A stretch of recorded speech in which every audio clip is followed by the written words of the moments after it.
Info 228 du Sénégal. seen bi leen jox xibaar yi wér te wóor.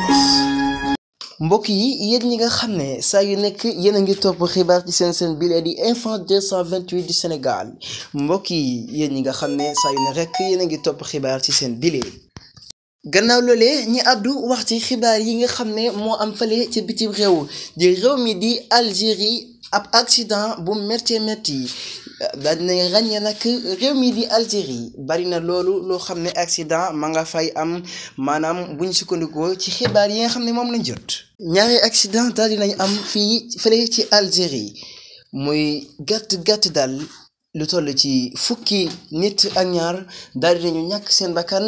ak 43 personnes yoo xam ne daal dinañu am ay gaañu fële ci Algérie. bu ñu sukkandikoo ci suñu naataango yi nee na daal gàtt fële ci Algérie la fi accident di am bari na loolu ci dernier 24 heures yi ñu génn 184 accident am na fa nga xam ne loolu mbir mu doy waar la fële ci Algérie ñaari accident bis boo xam ne dafa doon def transport di yàpp ay nit ñu bari ba mbëkkante ci la accident boobu amee mu waral fukki nit ak ñaar yoo xam ne daal dinañu ñàkk seen bakkan ak 43 personnes yoo xam ne daal dinañ am ay gaañu.